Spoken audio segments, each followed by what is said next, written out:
ماں باپ کے ساتھ بھلائی کرتے ہو، اگر ان میں سے ایک یا دونوں تمہارے سامنے بڑھاپے کو پہنچ جائیں تو ان کو اف تک نہ کہنا اور نہ انہیں جھڑکنا، اور ان سے بات ادب کے ساتھ کرنا، اور عجز و نیاز سے ان کے آگے جھکے رہو اور ان کے حق میں دعا کرو کہ اے پروردگار،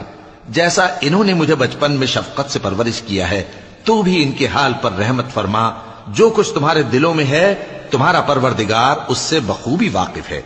اگر تم نیک ہوگے تو وہ رجوع لانے والوں کو بخش دینے والا ہے۔ اور رشتہ داروں اور محتاجوں اور مسافروں کو ان کا حق ادا کرو، اور فضول خرچی سے مال نہ اڑاؤ کہ فضول خرچی کرنے والے تو شیطان کے بھائی ہیں، اور شیطان اپنے پروردگار کی نعمتوں کا کفران کرنے والا یعنی ناشکرا ہے۔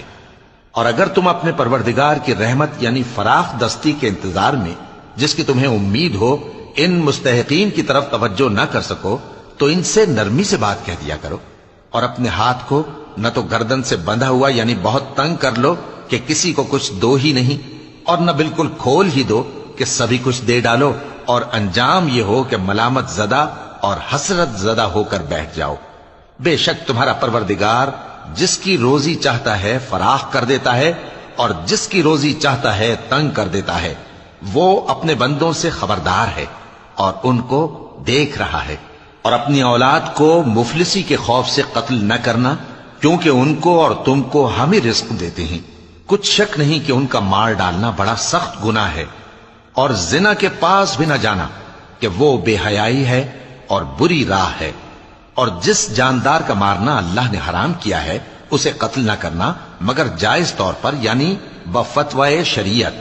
اور جو شخص ظلم سے قتل کیا جائے ہم نے اس کے وارث کو اختیار دیا ہے کہ ظالم قاتل سے بدلہ لے، تو اس کو چاہیے کہ قتل کے قصاص میں زیادتی نہ کرے کہ وہ منصور و فتح یاب ہے۔ اور یتیم کے مال کے پاس بھی نہ پھٹکنا مگر ایسے طریق سے کہ بہت بہتر ہو، یہاں تک کہ وہ جوانی کو پہنچ جائے، اور عہد کو پورا کرو کہ عہد کے بارے میں ضرور پرسش ہوگی، اور جب کوئی چیز ناپ کر دینے لگو تو پیمانہ پورا بھرا کرو، اور جب تول کر دو تو ترازو سیدھی رکھ کر تولا کرو، یہ بہت اچھی بات اور انجام کے لحاظ سے بھی بہت بہتر ہے۔ اور اے بندے، جس چیز کا تجھے علم نہیں اس کے پیچھے نہ پڑ کہ کان اور آنکھ اور دل ان سب اعضاء کے بارے میں ضرور باز پرس ہوگی، اور زمین پر اکڑ کر اور تن کر مت چل کہ تو زمین کو پھاڑ تو نہیں ڈالے گا اور نہ لمبا ہو کر پہاڑوں کی چوٹی تک پہنچ جائے گا۔ ان سب عادتوں کی برائی تیرے پروردگار کے نزدیک بہت ناپسند ہے۔ اے پیغمبر،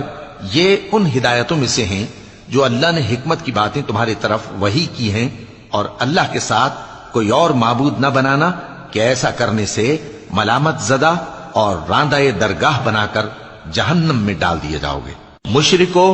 کیا تمہارے پروردگار نے تم کو تو لڑکے دیے اور اپنے لیے فرشتوں کو بیٹیاں بنایا؟ کچھ شک نہیں کہ یہ تم بڑی نامعقول بات کہتے ہو،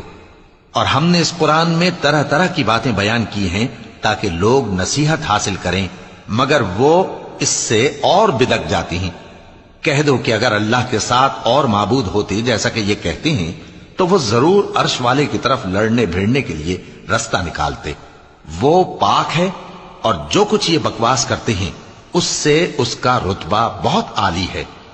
ساتوں آسمان اور زمین اور جو لوگ ان میں ہیں سب اسی کی تسبیح کرتے ہیں، اور مخلوقات میں سے کوئی چیز نہیں مگر اس کی تعریف کے ساتھ تسبیح کرتی ہے، لیکن تم ان کی تسبیح کو نہیں سمجھتے۔ بے شک وہ بردبار ہے، غفار ہے۔ اور اے نبی، جب تم قرآن پڑھا کرتے ہو تو ہم تم میں اور ان لوگوں میں جو آخرت پر ایمان نہیں رکھتے چھپا ہوا پردہ یعنی حجاب ڈال دیتے ہیں، اور ان کے دلوں پر بھی پردے ڈال دیتے ہیں کہ اسے سمجھ نہ سکیں، اور ان کے کانوں میں ثقل پیدا کر دیتے ہیں۔